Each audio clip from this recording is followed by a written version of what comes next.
Assalamualaikum warahmatullahi wabarakatuh. Kita baca surah Al-Kahfi ayat 1 hingga 10. A'udzu billahi minasy syaithanir rajim. Bismillahirrahmanirrahim. Alhamdulillahilladzi anzala ala 'abdihi al-kitaba wa lam yaj'al lahu 'iwaja. قيما لينذر بأسا شديدا من لدنه ويبشر المؤمنين الذين يعملون الصالحات أن لهم أجرا حسنا ماكثين فيه أبدا وينذر الذين قالوا اتخذ الله ولدا ما لهم به من علم ولا لآبائهم كبرت كلمة تخرج من أفواههم إن يقولون إلا كذبا فلعلك باخع نفسك على آثارهم إن لم يؤمنوا بهذا الحديث أسفا إنا جعلنا ما على الأرض زينة لها لنبلوهم أيهم أحسن عملا وإنا لجاعلون ما عليها صعيدا جرزا أم حسبت أن أصحاب الكهف والرقيم كانوا من آياتنا عجبا إذ أوى الفتية إلى الكهف فقالوا ربنا آتنا من لدنك رحمة وهيئ لنا من أمرنا رشدا صدق الله العظيم صلى الله ربنا على النور المبين أحمد المصطفى سيدي المرسلين صلى الله ربنا على النور المبين أحمد مصطفى سيدي المرسلين صلى الله ربنا على النور المبين أحمد المصطفى سيدي المرسلين أعوذ بالله من الشيطان الرجيم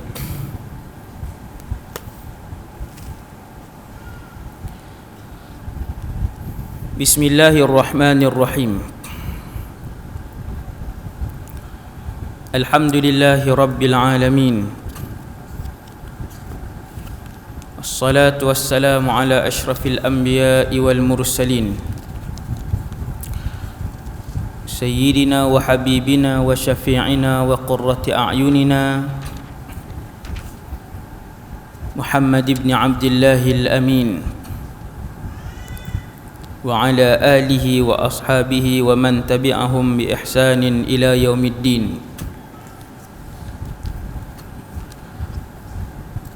ولا حول ولا قوة إلا بالله العلي العظيم ولا حول ولا قوة إلا بالله العلي العظيم ولا حول ولا قوة إلا بالله العلي العظيم أما بعد. Pertamanya nawaitul i'tikaf fi hadzal masjid sunnatan lillahi ta'ala. Radina billahi rabba, kami redha Allah Tuhan kami. Wa bil islami dina, kami redha Islam cara hidup kami. Wa bi Muhammadin nabiyyan wa rasula, dan kami juga redha bahawa Muhammad sallallahu alaihi wasallam seorang nabi dan rasul. Siri ketiga, huraian ringkas dari surah Al-Kahfi, dan kita tidak menghuraikan setiap ayat, bahkan kita hanya memilih 4 buah kisah yang telah dirakamkan oleh Allah di dalam surah Al-Kahfi, yang dibaca oleh mereka yang mengikuti sunnah Rasulullah sallallahu alaihi wasallam. Orang yang ikut sunnah Nabi, dia akan baca surah ni tiap-tiap minggu, mesti baca, mesti tak lepas. Dan surah Kahfi antara surah yang dia punya kelainan, bila kita baca rasa seronok lah. Semua surah Quran seronok, cuma ada sebahagian surah dia 2 kali 3 kali ganda. Macam semayang lah, semayang tang mana pun seronok. Kita semayang di mana pun seronok, tapi di Mekah seronok tak? Lagi seronok. Surah sama, ada surah dia ketua-ketua surah, dia menteri-menteri surah, seperti surah Al-Mulk, menteri-menteri. Surah Al-Baqarah, surah Ali Imran, Al-Fatihah, surah Al-Kahfi, yang apabila kita membacanya, kita dapat merasakan kelainan, kelazatan membaca surah ini, insya-Allah. Allah yang memilih beberapa kisah, cerita banyak. Nabi saja ada 124,000 orang Nabi. Banyaknya cerita tu kalau cerita Nabi saja. Salahkah kalau ceramah ni kita selitkan dengan cerita-cerita Quran? Bahkan ia sangat dituntut.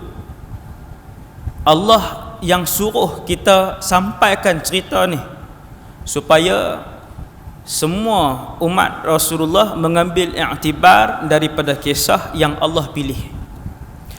Antara kisah yang bagi kita sangat luar biasa, akal manusia biasa tak boleh proses kisah ni, sebab mereka tidur terlalu lama, iaitulah kira-kira 309 tahun. 309 tahun bangun elok lagi. Rupanya bila tengok dalam surah Al-Kahfi, adakah mereka ini diangkat ke langit ataupun berada di tempat yang sama? Jawapan dia, 7 pemuda beriman ni memang tidur tempat tu lah 309 tahun. Allah Ta'ala tak ubah pun. Maksud tak ubah saya ni, maksudnya tak buat keluar pun daripada gua kecil tu, tak angkat pun naik ke langit dak, di situlah. Cuma Allah Subhanahu Wa Ta'ala menggerakkan badan mereka. Berapa kali yang tu khilaf. Saya tak mau ambil khilaf, dia jadi terlalu panjang. Hampir setiap ayat tu dia ada khilaf dia. Berapa kali Allah Ta'ala balikkan ke kanan dan ke kiri, setiap berapa hari sekali, sebulan ke. Tak ada orang, tak ada malaikat, direct kuasa Allah Ta'ala.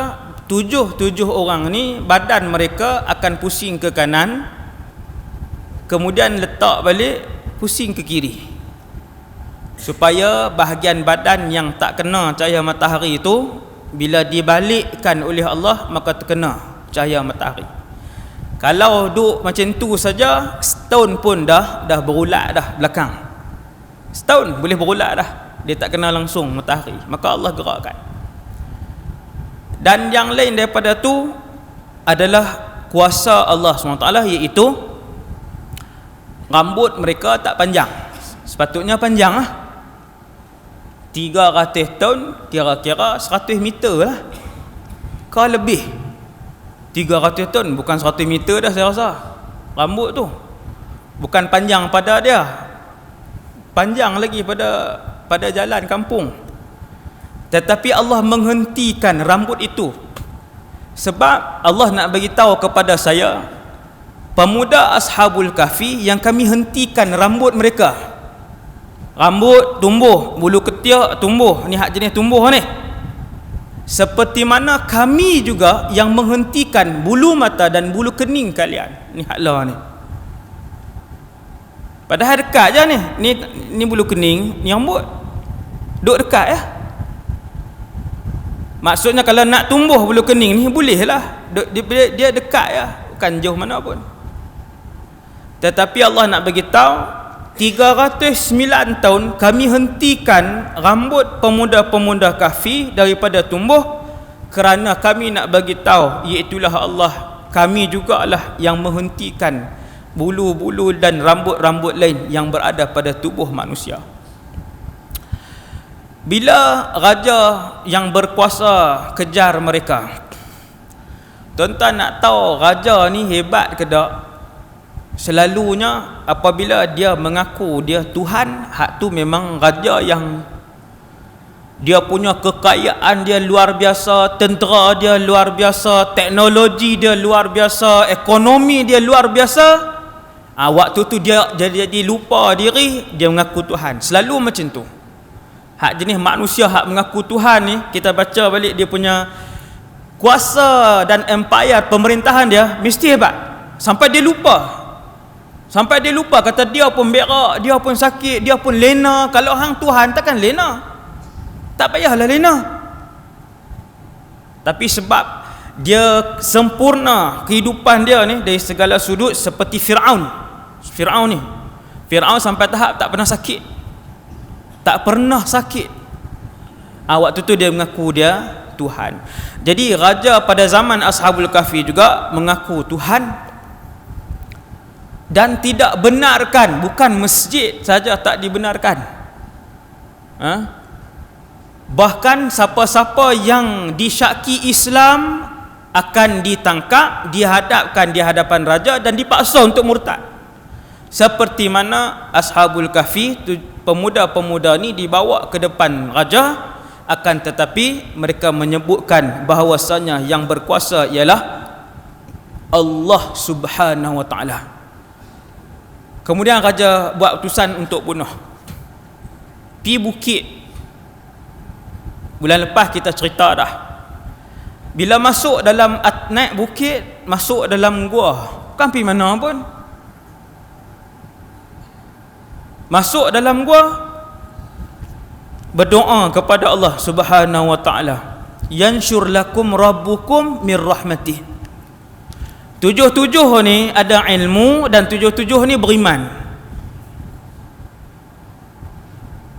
Pemuda-pemuda ni, budak-budak muda ni, ke-7-nya ada ilmu dan ke-7-nya ada iman yang tinggi. Dia selalu dua ni lain tuan-tuan. Ilmu saja kalau tak ada iman jadi iblis. Iblis kan alim, lebih alim daripada semua malaikat yang ada atas alam ni. Iblis. Bukan saya kata, Ibnu Abbas radhiyallahu anhu. Maka dua ini ada pada 7 pemuda yang beriman ni. Bila mereka masuk dalam gua, mereka sebut kita serahkan urusan kita kepada Allah. Serah kat siapa? Allah. Ketika mana mereka menyangkutkan, menyerahkan, melepaskan tawakal mereka, keyakinan mereka kepada Allah, ketika itu hasbunallah wa ni'mal wakil. Yang bertawakal kepada Allah, maka cukuplah Allah itu untuk tempat mereka bergantung. Bila Allah menjadi tempat bertawakal, tempat untuk berlindung, ke-7 pemuda ini bukanlah di dasar lautan, bukanlah di gunung yang tinggi, bukanlah pada langit yang ke-7, tetapi mereka hanya duduk dalam satu gua tu pula masih lagi dalam kampung tersebut, tak ada pintu pula gua tadi. Tapi sebab tawakal dengan Allah, seperti mana Nabi SAW sebut kepada Sayyiduna Abu Bakar duduk dalam gua Thur, pembunuh di kalangan panglima Quraisy dah duduk depan dah pintu gua. Abu Bakar dan Rasulullah dah nampak dah kaki-kaki pembunuh di kalangan pahlawan Quraisy. Abu Bakar kata, habis kita ya Rasulullah, habislah kita ya Rasulullah. Akhirnya Nabi ajak kepada Abu Bakar satu lagi tahap keyakinan. Wahai Abu Bakar, ma dhannuka bisnain Allahu thalithuhuma. Apakah kamu menyangka kita hanya berdua sedangkan Allah Subhanahu wa ta'ala juga berada bersama-sama dengan kita? takkan boleh mereka mendekati kita kerana kita telah bertawakal kepada Allah. Takkan boleh pedang mereka didekatkan kepada tubuh kita kerana kita telah bertawakal kepada Allah. Walaupun pintu Gua Thur juga ketika itu tidak berkunci, tidak berpintu. Samalah macam Ashabul Kahfi ni, duduk dalam gua tu terbuka, tuan. Gua tu dia lubang tu terbuka. Kemudian Allah Subhanahu Wa Taala menghantarkan salah satu daripada tenteranya yang bernama tidur. Bulan lepas kita dah sebut, kata para ulama betapa tidur ini akan menjadi salah satu daripada tentera-tentera Allah Subhanahu Wa Taala.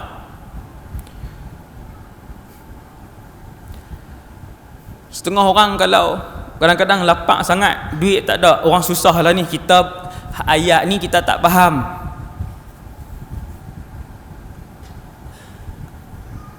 Yang susah kekurangan duit, maka kadang-kala tidur itu boleh membuatkan melepasi masa yang lapar tadi ni.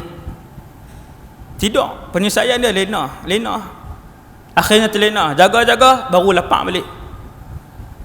Lapar sambung hak sakit lapar tadi ni, maka ubat dia lena. Ada orang dia serabut, stres tak boleh nak ni dah, tak boleh nak buat apa pun tak boleh, makan pun tak selera, akhirnya tidur. Allah Subhanahu Taala bagi tidur, makan ubat tidur, lena 6-7 jam. Sepanjang 6-7 jam tu tak ada orang stres. Lena dalam duk lena tu mangkit rabat juga pokok. Hak lena 6-7 jam tu, maka lena lah 6-7 jam. Tidur, bantuan daripada Allah Subhanahu Wa Taala. Ada orang sakit terlampau, doktor bagi ubat cucuk, bagi lena, maka tempoh sakit hak 8 jam 9 jam dengan lena tadi, berakhir sakit tadi. Subhanallah. Dan ketika Rasulullah SAW bersama dengan para sahabat bila nak berperang, perang-perang yang besar seperti mana perang Badar. Perang Badar ni, para sahabat radhiyallahu anhum manusia biasa, dan mereka juga rasa takut sebab manusia biasa. Para sahabat radhiyallahu taala anhum 313 nak lawan dengan 1000. 313 lawan dengan 1000. 313 ni pula Nabi bawa keluar para sahabat ni bukan untuk berperang. Ini cerita perang Badar. Tuan-tuan tengok balik sirah Badar ni, Nabi bawa keluar betul-betul bukan untuk perang. Maka senjata yang dibawa adalah senjata yang paling asas, bukan untuk bunuh pun. Senjata biasa ni, kalau jumpa ranting besar sikit, nak potong ranting untuk teruskan perjalanan. Tiba-tiba diisytiharkan perang dengan 1000 orang yang lengkap dengan senjata peperangan. Maka ketika itu salah satu daripada bantuan yang dihantarkan oleh Allah Subhanahu Taala, kata seorang sahabat nama Abu Talhah, aku masih ingat bagaimana Allah Subhanahu Taala menghantar an-nu'as. Nu'as ni mengantuk. Menghantar keadaan mengantuk kepada sebahagian besar tentera-tentera Islam dalam perang Badar. Sehingga kan dia dekat-dekat nak perang tu, Allah Ta'ala tak mau bagi ni sangat. Dah lah tak ada senjata, sikit pula. Hukum akal memang 10 minit kalah terus tentera Islam waktu tu. 10 minit awal mesti mati. Maka Allah nak mententeramkan para sahabat Badar pada tahun 2 Hijrah tersebut. Allah hantar mengantuk, nu'as.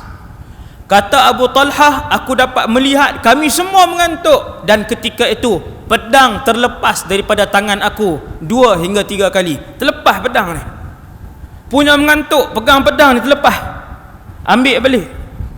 Allah Ta'ala bagi mengantuk. Sebab nak kurangkan perasaan gementar, sebab nak berhadapan dengan satu jumlah pasukan musuh yang jauh lebih besar. Lepas tu pula dia suasana perang ni, kalau tuan-tuan pergi umrah, ajak mutawif pi di Badar, lebih kurang berapa ratus kilometer, saya tak ingat dah, 300 kot, itu saya sebut dah, saya pun tak ingat dah, jauh jugalah, 2 jam juga kot, 2 jam 3 jam, satu tempat nama dia Badar. Api tengok dia pembangunan dia tak banyak sangat, maka kawasan tu masih kekal seperti 1400 tahun yang lalu. Tuan-tuan boleh pergi tengok suasana dia kalau perang macam mana. Dia kawasan tanah lapang, ada 2 gunung besar, gunung yang jauh sana dengan gunung yang jauh di belakang. Satu gunung besar kawasan kem orang Islam, Rasulullah dan para sahabat, dan satu gunung besar lagi di hujung sana berapa kilometer tapi boleh nampak sebab dia kosong, padang pasir, yang di sana kem tentera Mekah Al-Mukarramah. Di situlah berlaku kawasan perang. Dan kata Abdullah bin Mas'ud radhiyallahu anhu, mengantuk dalam peperangan, sebelum perang lah, bukan waktu perang. Mengantuk waktu perang habis Mengantuk sebelum peperangan adalah bantuan daripada Allah. Salah satu cara Allah datangkan perasaan aman dan tenang kepada umat Islam. Dan kata Abdullah bin Mas'ud radhiyallahu anhu, wa fis salati, dan mengantuk di dalam sembahyang, minasyaitan, daripada syaitan. Selepas 309 tahun kemudian Allah SWT menghidupkan kembali ketujuh pemuda-pemuda ni. Wa kadzalika ba'athnahum liyatasaalu bainahum, ayat 19. 309 tahun. Tapi lepas hidup tak lama, sekejap saja. Lepas berjumpa dengan pemerintah ketika itu yang telah pun bersilih ganti dengan pemerintah Islam waktu dibangkitkan semula, mereka bersyukur kepada Allah kerana dapat melihat dengan mata kepala sendiri satu masyarakat yang boleh beribadah kepada Allah. Ada rumah ibadah, syiar Allah dilaungkan di sana dan di sini, dan pemerintah-pemerintah ketika itu kesemuanya Islam. Seronok mereka. Daripada satu keadaan tak boleh semayang pun, tak boleh amalkan Islam, kepada satu keadaan yang kesemuanya Islam. Bangkit 7 orang ni setelah dilenakan oleh Allah selama ratusan tahun. Allah nak bagi tahu kepada kita semua tentang satu keadaan yang lebih luar biasa, iaitulah apabila Allah membangkitkan kesemua manusia di padang mahsyar. Yang ni lagi luar biasa. Fa'idhahum qiyamun yanzurun, semua manusia akan bangkit di padang mahsyar. Kita renung hari ni 2017 ada 7 bilion manusia. 7 bilion ni mati, kemudian nanti akan dibangkitkan oleh Allah. 7 bilion serentak. Seperti mana Ashabul Kahfi dibangkitkan oleh Allah serentak. Ashabul Kahfi yang ditidurkan oleh Allah ratus-ratus tahun ni, Allah Ta'ala bangkitkan serentak. Jaga seorang, pakat jaga, kawan ni mangkit, kawan ni tenyah mata, kawan ni apa semua. Hari yang sama, waktu yang sama. Begitulah di padang mahsyar, semua orang akan bangkit dalam hari yang sama dan waktu yang sama. Cuma dia ada beza sikit saja. Nabi bangkit dulu, para rasul bangun dulu, para nabi bangun dulu, Abu Bakar, Umar, para sahabat, mereka yang dikebumikan di Baqi', antara yang awal akan bangun di padang mahsyar. Yang lain tu akan menyusul lepas tu, bangun. Seorang. Kira bila kita bangun ni, kita tengok kawan pula bangun. Macam itulah Ashabul Kahfi. Bila orang pertama bangun, dia tengok kawan ni pun baru bangun, hak ni baru bangun, sontak. Wa kadzalika ba'athnahum, kata Allah, kamilah yang mengembalikan roh kepada mereka. Tuan-tuan, 309 tahun, roh pi mana waktu tu? Ni tak ada jawapan lah. Ke mana roh pergi ketika itu? Apakah roh apakah yang dilakukan oleh roh-roh pemuda Ashabul Kahfi selama 309 tahun? Semua orang nak jawapan ni. Dan insya-Allah waktu duduk dalam syurga nanti, kita semua akan ingat soalan ni, insya-Allah. Cari ya Ashabul Kahfi. Cari tanya, sedang ke tak dulu waktu tidur lama tu? Dia kata kami pun tak sedang apa. Tanya para rasul pula kan. Jadi kehidupan dalam syurga samalah macam kehidupan kita di dunia ni. Kemudian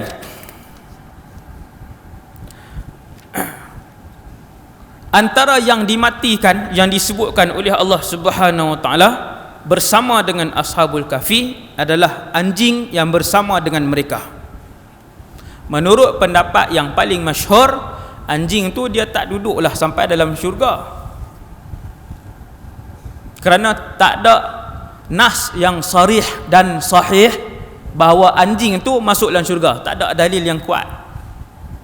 Cumanya para ulama kata yang ijma' ke semua ulama ialah anjing itu bukanlah anjing yang dimiliki oleh salah seorang pemuda Ashabul Kahfi, tetapi anjing itu adalah anjing yang hanya ikut mereka, berkawan dengan mereka dan mengiringi mereka ketika mereka dalam perjalanan nak pergi ke dalam gua. Disebabkan berkawan dengan orang-orang soleh, orang-orang yang Allah redha, maka nama anjing itu juga diabadikan oleh Allah SWT di dalam Al-Quran. Pasal apa? Pasal kawan dengan orang soleh. Besar ke kecil? Kawan dengan orang soleh ni besar ke kecil? Besar. Di dalam neraka nanti sampai kepada satu tahap besarnya bila berkawan bersama, selalu duduk dengan orang soleh, mencintai orang soleh kenal kita, kita kenal orang-orang soleh, sehingga satu tahap mereka mampu memberikan syafaat dengan izin Allah dan mengeluarkan kawan-kawan mereka daripada dalam neraka. Subhanallah. Sampai tahap tu tuan-tuan. Sebab tu Nabi pesan sangat, duduk cari kawan-kawan yang soleh. Kalau anjing, bukan anjing depa pun, bukan tuan dia pun, tapi sebab dia ikut je, maka dia juga diabadikan dalam Quran. Kata ulama tafsir, kerana dia bersama dengan orang soleh. Sebab tu ada orang bila dia main masjid, tengok ada kuliah, dia main singgah nak masuk tandas saja. Kesemua yang berada dalam masjid, apabila para malaikat Allah SWT singgah dan mendoakan keampunan beserta dengan syurga, malaikat kata, ya Allah, tadi dalam masjid ada 632 orang, 630 semua sedang berada dalam majlis ilmu, 2 orang singgah saja. Apakah mereka ini juga kami nak masukkan di kalangan yang diampunkan dosa dan boleh dimasukkan dalam syurga? Allah Ta'ala jawab, ya, masukkan hak 2 orang tu sekali. Sebab mereka lalu di majlis orang soleh, di majlis ilmu, di taman syurga. Lalu je. Bukan main duduk pun, main singgah je, main perbaik-baik je, main tengok meter masjid je. Tapi waktu tu ada majlis ilmu, waktu tu ada ramai orang soleh berhimpun, Allah Ta'ala kata, masukkan mereka dalam pahala yang diberikan. Humul qaum la yashqa bihim jalisuhum. Allah Ta'ala jawab, kerana kumpulan orang baik-baik ni, siapa saja yang dekat dengan mereka akan mendapat keberkatan dan rahmat Allah SWT. Yang dekat, kalau yang kawan, yang dekat, kalau yang kawan, mereka boleh memberi syafaat kepada kawan-kawan mereka yang berada di dalam neraka. Subhanallah. Dalam neraka nanti tuan-tuan, wal'iyadzubillah lah, kita tak mau tengok lah benda tu. Dalam neraka nanti, siapa-siapa yang masuk neraka ni, dia teringatlah cerita ni. Tu dia. Macam kan ada ahli neraka pula ni, kan? Kita doa semua ahli syurga lah, insya-Allah, kan? Semua sekali insya-Allah. Kalau ada nanti salah seorang daripada kita ke siapa-siapa kaduk dalam syurga dan neraka, dia akan tengok ada orang neraka ni keluar.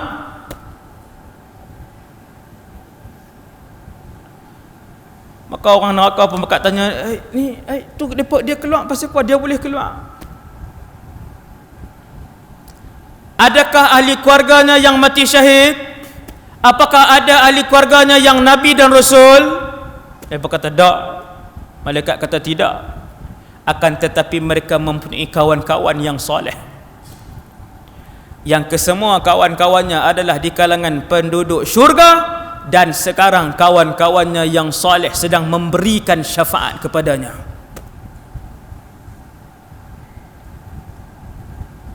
Subhanallah.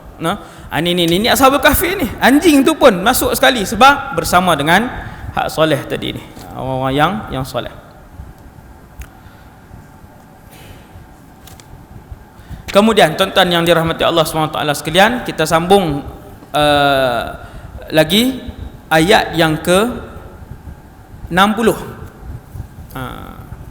Saya langkau satu cerita, saya terus masuk ayat yang ke 60, iaitulah kisah Nabi Musa dan Nabi Khadir. Nabi Musa ni dalam Al-Quran kisah dia yang paling banyak sekali, paling banyak. Ni hak saya nak cerita malam ni 5% daripada kisah Nabi Musa. 5% daripada kisah Nabi Musa, iaitu kisah yang sangat masyhur Nabi Musa alaihi salam dan juga Nabi Khadir. Ayat 60 sebut, wa idh qala Musa li fatahu la abrahu hatta ablugha majma'al bahraini aw amdiya huquba. Dan ketika Nabi Musa berkata kepada pembantunya, siapa ada handphone ada Quran terjemah tu boleh buka ayat 60 kan. Takkan waktu main game je buka, ni waktu tafsir ni bolehlah buka kan. Pakai ada saya tahu, game pun ada, Quran tafsir pun ada kan. Ketika Nabi Musa berkata kepada pembantunya, aku tidak akan berhenti berjalan sebelum sampai ke pertemuan dua laut, atau aku akan berjalan terus sehingga bertahun-tahun. Berjalan pi mana? Siapa pembantu Nabi Musa? Pada satu hari Nabi Musa alaihissalam dia berkhutbah. Semua rasul pemidato yang baik, hebat. Semua rasul tampan dan semua rasul bersuara merdu, package. Dan tidak semua rasul diberikan oleh Allah kekayaan dunia. Yang tu beza sikit. Ada rasul raja dan ada rasul rakyat biasa. Antara rasul yang raja, Sulaiman dan Daud alaihissalam, raja. Dia rasul dan raja. Dan rasul yang rakyat biasa, yang ni ramai, termasuklah Rasulullah SAW dan Rasulullah juga menjalani hidup sebagai pemimpin Madinah Al-Munawwarah. Nabi Musa dia berkhutbah di hadapan Bani Israel. Bani Israel ni Yahudi. Yahudi, tuan-tuan sekalian, adalah umat yang kedua teramai selepas umat Nabi Muhammad sallallahu alaihi wasallam. Ni selepas kita. Selepas kita yang paling ramai adalah Yahudi. Sehingga di mahsyar nanti ini Rasulullah cerita dalam hadis sahih, kita akan tengok satu kelompok dia duduk serumpun sama-sama, dia membentuk satu kawasan sehingga menghitamkan kawasan itu, dan mereka adalah umat Nabi Musa alaihissalam, Yahudi. Ramai. Daripada 25 rasul, hampir 10 adalah rasul-rasul dari kalangan bangsa Yahudi. Ramainya rasul Yahudi ni. Bila Nabi Musa dia berpidato, berkhutbah di hadapan umat dia yang ramai tadi ni, kesemuanya menangis. Selesai khutbah dia pun turun. Maka beberapa orang daripada pengikut Nabi Musa ni mai tanya, wahai Musa, wahai Rasulullah Musa, hebat, kamu seorang yang hebat apa semua. Wahai Musa, adakah di atas muka bumi ini orang yang lebih alim daripada kamu? Maka Nabi Musa pun jawab, tiada. Sebab kaedah dia apa tuan-tuan? Setiap Rasul adalah orang yang paling alim sekali yang hidup pada zaman tu. Ini kaedah. Kira kalau zaman Nabi Musa, dialah yang paling alim. Zaman Nabi Yusuf lah yang paling alim. Zaman Nabi, dia macam tu. Pada zaman Nabi Ilyas lah yang paling alim. Pada zaman Rasulullah, Nabi Muhammad adalah manusia yang paling alim pada zaman tu. Bila pengikut dia tanya, Nabi Musa pengikut dia tanya, wahai Musa, ahunaka man a'lamu minka fil alam? Nabi Musa kata tiada. Tanpa dia mengembalikan kepada ilmu Allah Subhanahu Wa Taala. Nampak tuan? Dia tak sebut tiada, wallahu alam. Yang sepatutnya lebih lunak lagi, lebih seni lagi, lebih beradab, tiada, wallahu alam. Bila Nabi Musa kata tak ada, dan kata Rasulullah Musa tidak menyandarkan kepada ilmu Allah, maka ketika itu Allah mewahyukan, wahai Musa, hunaka abdun min ibadi huwa a'lamu mink. Wahai Musa, di sana ada seorang hamba di kalangan hamba-hambaku yang memiliki ilmu yang kamu tidak miliki. Tu dia. Siapa dia pula dah? Hak ni yang paling misteri sekali sampai hari ni. Ulama khilaf banyak. Iaitulah Nabi Khadir alaihi salam. Sebutan dia Khadirun, kan Khidir, Khadir ada dalam Sahih Bukhari. Nabi Rasulullah yang sebut Khadir. Kata Allah, wahai Musa, ada satu orang yang memiliki ilmu yang kamu tidak miliki. Kita nak buat apa? Apabila Nabi Musa dengar ada orang yang lebih alim daripada sebahagian sudut, memiliki ilmu yang dia tak ada, Nabi Musa teringin nak berguru dengan orang tu. Tuan-tuan, antara Musa dan Khadir alaihi wassalatu wassalam, siapa yang lagi tinggi ketakwaan dia? Nabi Musa lah. Sebab Nabi Musa dia ulul azmi. Nabi Khadir dia bukan ulul azmi, dan dia tak termasuk di kalangan Rasul 25 orang tu.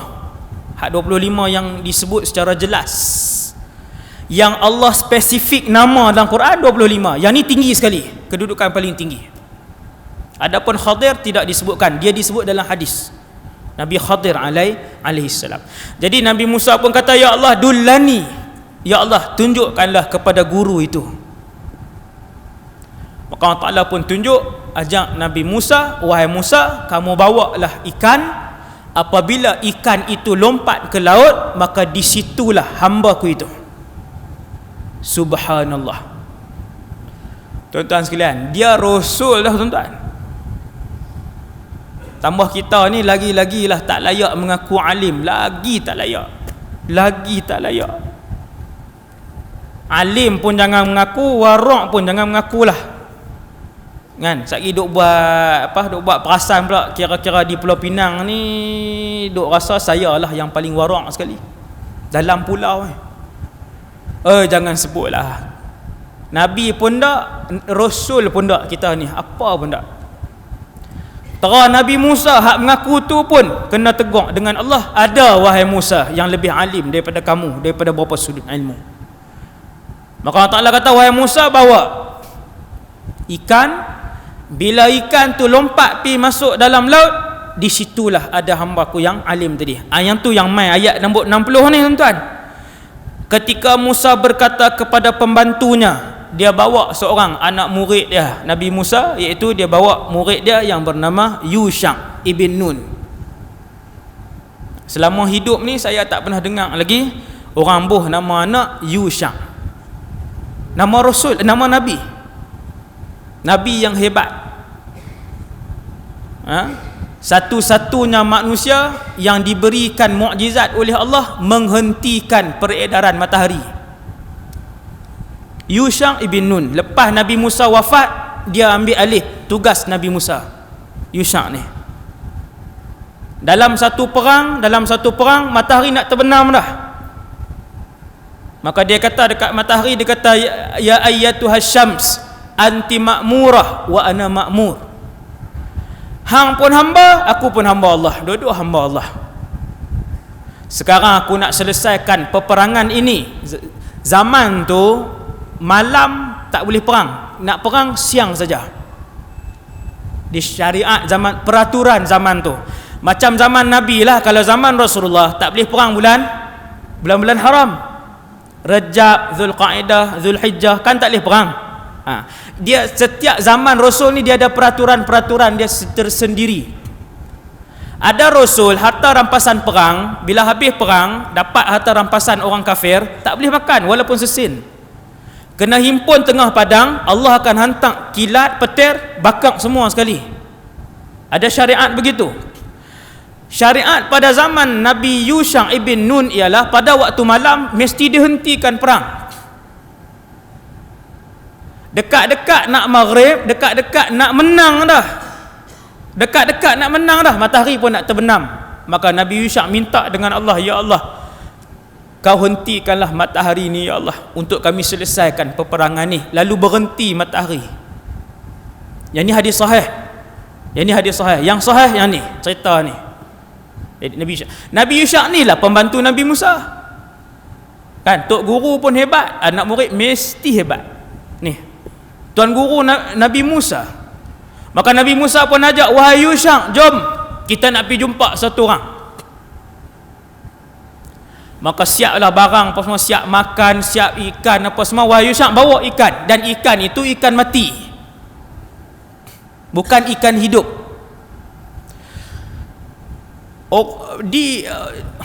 Penduduk di sepanjang sungai Nil sampai hari ni tuan-tuan sekalian, 70% orang Mesir tinggal di sepanjang sungai Nil. 70% sampai hari ni.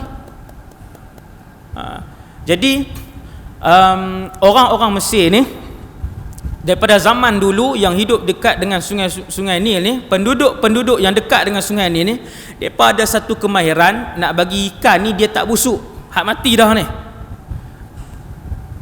Kemahiran tu bukan depa saja ada, orang Penang pun ada, orang belah kita pun banyak kemahiran tu. Apa dia? Ikan kerin lah, ataupun pekasam. Kan buat pekasam, bawa. Maka ikan yang dia bawa itu adalah ikan mati. Jumhur ulama tafsir sebut ikan tu ikan mati. Dibawa Nabi Yusha' ni tidak diberitahukan apa-apa oleh Nabi Musa AS. Bawa ikan ni, dia pun bawa ikan, bawa makanan dan sebagainya, berjalan. Di mana? Falamma balagha, ayat 61. Falamma balagha majma'a bainihima nasiya hutahuma fattakhadha sabilahu fil bahri saraba. Apa maksud dia? Ketika mereka sampai ke pertemuan dua laut itu, mereka lupa akan ikannya. Nabi Musa, dia kisah ni tuan-tuan, jumpa Nabi Khadir ini, kebanyakan ulama sebut kisah ini berdekatan dengan Palestin, dekat dengan Tasik Tabariyah. Dekat berdekatan dengan tu lah. Tuan-tuan boleh balik tengok, tapi dalam bahasa Arab lah. Ulama-ulama kita, dia buat keluar peta tu, dia tunjuk di mana apa semua kawasan ni lah perjumpaan Majma'ul Bahrain, pertemuan dua laut. Nabi Musa pun berjalan sampai di satu batu besar. Nabi Musa pun tidur di situ. Cerita ini dihuraikan oleh Rasulullah dalam hadis yang sahih, Bukhari ataupun Muslim, saya tak ingat, dalam hadis sahih. Quran sebut umum je. Bahkan ayat 61 ni Allah sebut dah sampai dah Majma'ul Bahrain. Sebelum Majma'ul Bahrain, pertemuan dua laut, yang mana di situ ada Nabi Khadir alaihi salam. Sebelum situ Nabi Musa berhenti di sebuah batu besar. Berhenti ni batu ni. Berhenti tang ni. Kemudian Nabi Musa tidur, dia rehat. Ketika dia rehat tidur tadi ni, ikan daripada dalam bekas dalam bakul tadi duduk bergerak. Nabi Yusha' ibn Nun tengok ikan ni, mati dah, bergerak pula. Bila bergerak, ikan tu lompat daripada bakul tadi. Bila lompat terjun ke bawah ke pasir ni, dan itu bergerak-gerak masuk ke dalam laut dan kemudian berenang. Apabila ikan lompat dan masuk kembali ke dalam laut, Allah Ta'ala dah pesan kepada Nabi Musa, wahai Musa, di situlah hamba aku. Bukan di Majma'ul Bahrain, saya silap. Dekat tempat lompat tadi ni, Nabi Khadir. Ikan tu lompat masuk, Nabi Musa lena. Anak murid ni tunggu tengok, rehat, tok guru rehat. Bangkit Nabi Musa, dia lupa dah. Bila Nabi Musa bangun, dia pun dah lupa. Siap-siap barang, Nabi Musa kata, jom kita teruskan perjalanan. Kata Nabi Musa, kita akan teruskan perjalanan walaupun mengambil masa berpuluh-puluh tahun. Tuan-tuan tengok ayat 60, Allah Ta'ala guna huqubah. Huqubah ini jamak kepada hiqbah. Hiqbah ni adalah kata nama yang digunakan untuk masa. Macam kita guna dekad, kurun. Maka hiqbah, satu hiqbah, qaul yang paling rajih, satu hiqbah sama dengan 80 tahun. Tusawi 80 sanah. Semangat seorang rasul untuk menuntut ilmu, tuan-tuan nak tanya orang para rasul ni pi menuntut ilmu ke dak? Ni jawapan dia malam ni. Semangatnya satu orang rasul antara rasul yang paling alim, antara Musa alaihi salam. Bila dia dengar ada satu tok guru yang ada ilmu, dia tak ada ilmu tu, dia nak pergi belajar, dia bawa anak murid dia sekali, dia kata, kalaupun kena berjalan berpuluh-puluh tahun, aku akan berjalan untuk mencari guru ni. Kita baca, kita bila kita tak faham, kita tak tahulah maksud dia. Ini bila kita hurai, oh Masya Allah, hebat kesungguhan para Nabi dan Rasul. Sebab tu tuan-tuan, tidak hairanlah apabila ada di kalangan Nabi dan Rasul yang ratusan tahun berdakwah kepada Allah Subhanahu Wa Taala, semangat mereka tinggi, semangat dahsyat. Dia bagi tahu kat Yusha' ni, dia kata, wahai Yusha', kalau 80 tahun kena berjalan pun aku akan berjalan. Semangat nak pi tuntut ilmu. Satu, bersungguh-sungguh. Yang kedua, tawaduk Nabi Musa AS, tawaduk dia. Kemudian meneruskan perjalanan, ayat 62, falamma jawaza qala li fatahu atina ghada'ana. Bila dah berjalan lebih kurang, ulama hari ni depa pi tempat tu dan depa cari kawasan-kawasan tu kerana Allah sebut benda tu detail. Kawasan ni Allah sebut detail, kemudian Nabi pun hurai, maka para ulama hari ni depa pi kawasan tu. Mereka menganggarkan daripada batu besar yang Nabi Musa tidur tu, kemudian meneruskan perjalanan sampai kepada satu tempat. Allah SWT cerita, Nabi Musa berhenti sekali lagi. Dia kata dekat anak murid dia, berkata kepada pembantunya, bawalah kemari makanan kita, sesungguhnya kita telah merasa letih kerana perjalanan ini. Baru berhenti makan. Tempat kedua hak berhenti tu, Majma'ul Bahrain ni berhenti. Nabi Musa kata, Yusha', makan apa kita bawa, jom kita makan. Jarak tu lebih kurang 2 km. Maka ketika Nabi Musa kata, wahai Yusha', keluarkan makanan apa yang ada, kita sudah pun letih. Maka berkata Nabi Yusha' ibn Nun, ayat 63, tahukah wahai Musa, wahai Nabiullah Musa, ketika kita mencari tempat berlindung di batu tadi, aku terlupa menceritakan ikan itu, dan tidak ada yang membuatkan aku lupa kecuali syaitan. Ikan itu telah menggelupur, terjun ke laut dengan cara yang begitu aneh sekali. Tuan-tuan balik tengok ayat 63 nanti dengan ayat 61. Ayat 61 sebut ikan itu pun menggelupur masuk ke dalam laut. Dia tak sebut perkataan dengan begitu pelik sekali. Ayat 63 sebut ikan itu menggelupur masuk ke dalam laut dengan begitu pelik sekali. Kata ulama tafsir, ayat 61 Allah yang cerita. Ayat ni Allah yang cerita keadaan tu.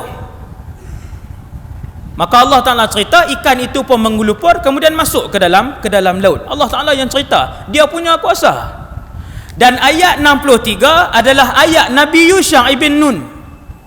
Bila Nabi Yusha' yang cerita kepada Nabi Musa, Nabi Yusha' yang sebut kepada Nabi Musa, wahai Nabiullah, guruku Musa alaihi salam, sebenarnya ikan itu tadi menggelupur masuk ke dalam laut dengan cara yang begitu aneh. Siapa yang sebut aneh ni? Yusha' ibn Nun. Pasal apa aneh? Pasal ikan tu mati. Allah kembalikan roh kepada ikan tadi. Dia ngelupuk, dia lompat keluar daripada bakul raga tu, kemudian dia masuk ke dalam laut. Subhanallah. Maka kata Nabi Yusha' ibn Nun, wahai Musa alaihissalam, Nabiullah, guruku, sesungguhnya yang membuatkan aku lupa ialah syaitan. Tak nampak tuan-tuan? Syaitan punya serangan. Syaitan punya serangan. Cuma beza serangan syaitan kepada kita dengan kepada para rasul dengan Nabi ni, dekat Nabi serangan itu terus dipatahkan. Termasuklah Rasulullah juga diserang dengan syaitan dan iblis. Rasulullah sendiri. Akan tetapi setiap godaan yang ditujukan kepada Nabi dan Rasul berjaya dipatahkan. Nabi semayang, iblis mai nak baling api ke muka Nabi, nak rejamkan api di muka Nabi. Maka Nabi pun pegang iblis tadi, Nabi cekik dia sehingga terjelen-jelen lidahnya. Nabi kata, aku merasakan kesejukan lidahnya sehingga ke tangan aku. Hadis tu sahih. Nabi cekik dia, Nabi tak di dinding sampai lidah ni terkeluar ni. Kena tangan Nabi hak cekik tu. Maksudnya lidah panjang tak? Panjang macam cerita hantu kita duk tengok tu lah. Dalam hadis tu Nabi sebut, aku merasakan kesejukan lidahnya sampai ke tangan ni. Maksudnya keluar sampai sini. Lalu aku melepaskannya. Kalau aku kendaki dengan izin Allah, aku boleh ikat dia dan boleh dituju oleh kanak-kanak di seluruh Madinah, di baling batu. Mukjizat Rasulullah. Nabi boleh ikat dia. Daripada ghaib, Nabi boleh ikat dia, semua orang boleh tengok, semua orang boleh baling batu. Nabi kata, aku lepaskan dia. Itu antara mukjizat. Maka Rasul juga digoda dan diuji dengan serangan daripada iblis dan syaitan. Nabi Yusha' ibn Nun kata, aku terlupa tadi, syaitan yang membuatkan aku lupa. Tapi dia teringat baliklah sebab Rasul dia cepat. Kan? Kita tahun lepas kena goda pun tak, hari ni tak ingat ke? Tak sedar-sedar ke? Kan? Subhanallah. Sebab tu kena banyak dengan Allah Subhanahu Wa Taala. Maka jawab Nabi Musa, tuan-tuan tengok ayat 64. Nabi Musa kata apa?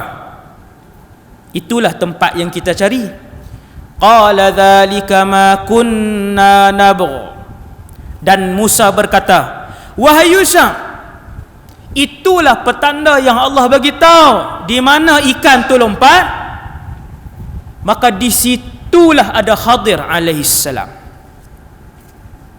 Khadir ni daripada perkataan hijau. Daripada perkataan hijau. Khadara, hijau. Sebab apa? Hijau. Kerana di mana-mana sahaja yang dilalui ataupun diduduki ataupun dilintasi oleh Nabi Khadir alaihi salam, maka seluruh kawasan itu akan jadi rumput dan tumbuh-tumbuhan yang menghijau. Subhanallah. Kan ada filem kan? Semua ada filem. Jalannya hijau. Nabi Khadir ni, tang mana dia berjalan, habis dia berjalan tu hijau, di belakang tu hijau. Kalau dia duduk naik rumput ni, rumput menghijau yang elok ni, naik Khadir. Ni Nabi yang sebut, Rasulullah yang cerita kenapa dia dinamakan Khadir. Maka Nabi Musa pun kata, jom kita patah balik.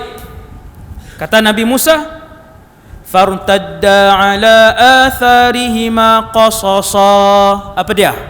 Maka mereka pun mencari kembali jejak langkah mereka. Maksudnya tanah yang mereka pijak waktu tu ada kesan. Nabi Musa kata, jom kita patah balik berdasarkan tapak kaki yang kita lalu ni, sebab baru je.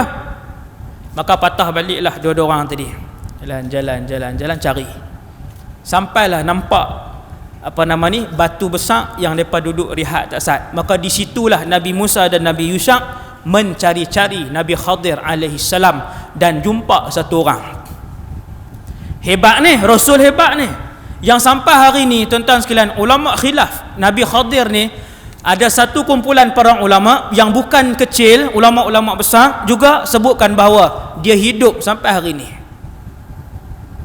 Sebab dia pelik. Dia hidup pada satu zaman yang Nabi Musa pun tak tahu, kata ada Rasul hebat pada zaman, ada Nabi hebat pada zaman tu. Nabi Musa pun tak tahu. Dan sebahagian kumpulan ulama lain kata dia telah pun meninggal dunia. Kita tak tahu, semua ni rahsia Allah sampai hari ni. Ada pendapat jangan kata satu je, ada dua pendapat. Bila Nabi Musa patah balik dengan anak murid dia, cari ayat 65. Fawajada 'abdan min ibadina. Lalu mereka berdua bertemu dengan seorang hamba di antara hamba-hamba kami. Duk buat apa? Duk baring je. Kita duk ingat Rasul, kalau Rasul hebat, power ni kira tengah terbang lah kata. Duk terbang pergi ke pokok-pokok. Ni Rasul hebat ni. Ataupun paling kurang duk berjalan atas. Kok Nabi Musa tengok tu dia duk berjalan atas laut ni, jalan. Ni memang hebat ni. Tapi diceritakan oleh Rasulullah dalam hadis yang sahih, Nabi Musa sampai di satu tempat, Nabi Musa berdiri di tepi seorang lelaki yang sedang berbaring, selimut muka lagi. Tuan-tuan sekalian, dalam hidup ni Allah nak ajak kita, mana-mana saja orang Islam, tanpa membezakan pangkat, harta dan rupa, maka kasihanilah mereka, sayangilah mereka, hormatilah mereka.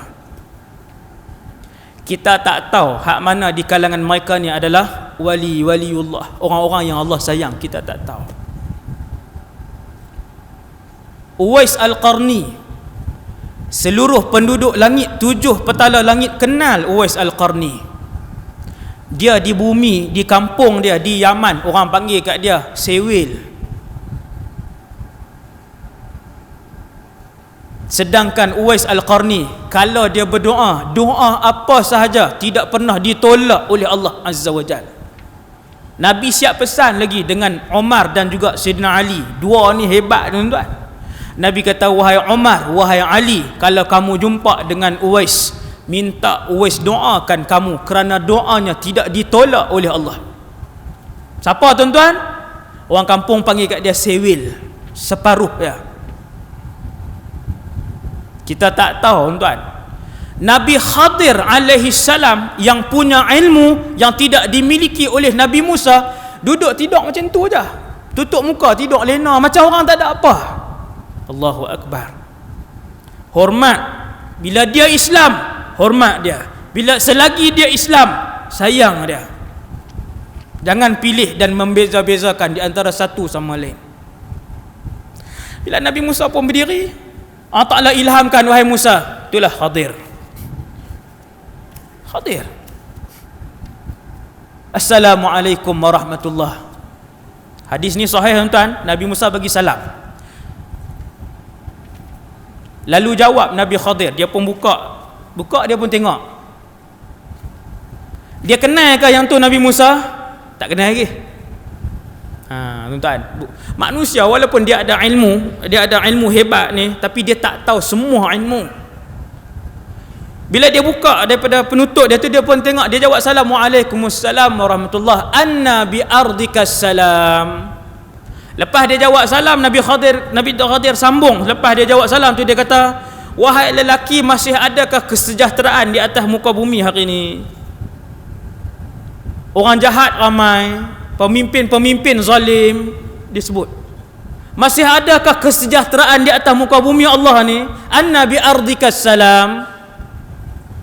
Nabi Musa tak jawab. Lalu Nabi Khadir tanya kepada dia, man anta, siapa kamu? Nabi Musa jawab, Musa. Musa aja. Lalu Nabi Khadir tanya, Musa Nabiullah, Musa Bani Israel, adakah Musa Rasulullah Bani Israel? Maka jawab Nabi Musa, ya, aku adalah Musa Nabiullah Bani Israel. Ada apa wahai Musa? Kata para ulama tafsir, bila Nabi Khadir tanya soalan nombor 2, soalan pertama, siapa kamu? Dia tak kenal Nabi Musa. Walaupun dia ada ilmu hebat, laduni dia, tapi dia tak kenal yang tu Musa. Allah Ta'ala nak beritahu, dia tetap manusia biasa. Subhanallah. Bila Nabi Musa sebut Musa, baru dia tanya Musa Bani Israel. Kata para ulama tafsir, bermaksud Nabi Khadir juga telah dimaklumkan oleh Allah bahawa Musa akan datang berjumpa dengan kamu. Cuma macam mana rupa dia, tak tahu. Dia akan mai.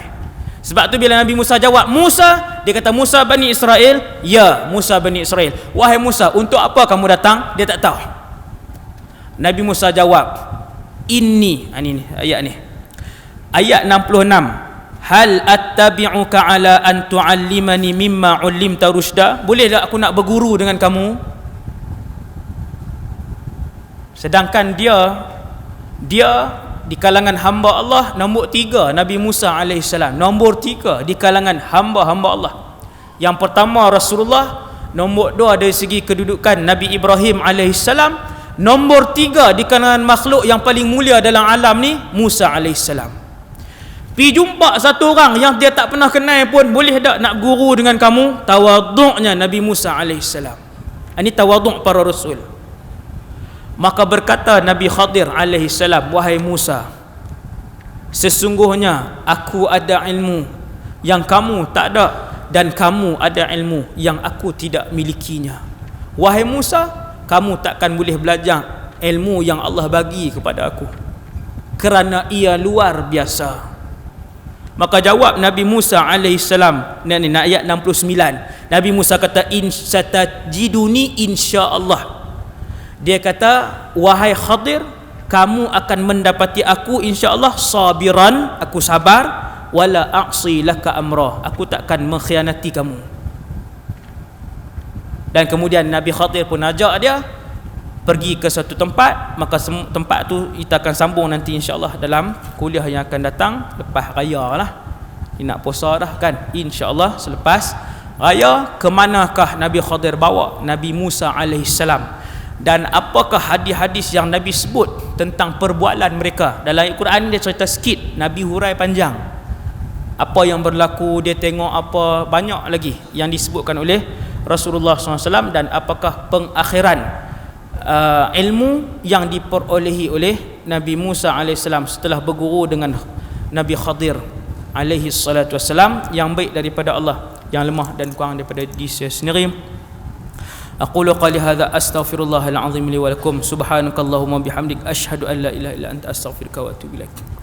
Bismillahirrahmanirrahim. Wal 'asr innal insana lafi khusr illa alladhina amanu wa 'amilus solihati wa tawassaw. Bismillahirrahmanirrahim. Alhamdulillahi rabbil alamin, wassalatu wassalamu ala asyrafil anbiya'i wal mursalin wa ala alihi washabbihi ajma'in. Allahumma 'allimna ma yanfa'una. Ya Allah, ajarkanlah ilmu yang bermanfaat kepada kami. Wanfa'na bima 'allamtana. Ya Allah, manfaatkanlah ilmu yang Kau curahkan kepada kami. Wazidna ilman wa amalan wa ikhlasan fi hayatina. Ya Allah, tambahkanlah ilmu, amal ibadah dan keikhlasan dalam kehidupan kami. Sampaikanlah kami ya Allah dalam bulan Ramadan. Ya Allah, bimbinglah hati-hati kami ya Allah untuk dipenuhkan dengan amal ibadah dalam bulan Ramadan. Keluarkanlah kami daripada bulan Ramadan nanti ya Allah dalam keadaan kami semua diampunkan dosa, dalam keadaan kami semua diridai oleh-Mu. Walhamdulillahirabbil alamin. Assalamualaikum warahmatullahi wabarakatuh. Seperti biasa, tabung tabung sekolah ataupun sejadah akan diletakkan di belakang untuk mak tahfiz saya yang sedang beroperasi. Terima kasih sekali lagi. Assalamualaikum warahmatullahi wabarakatuh.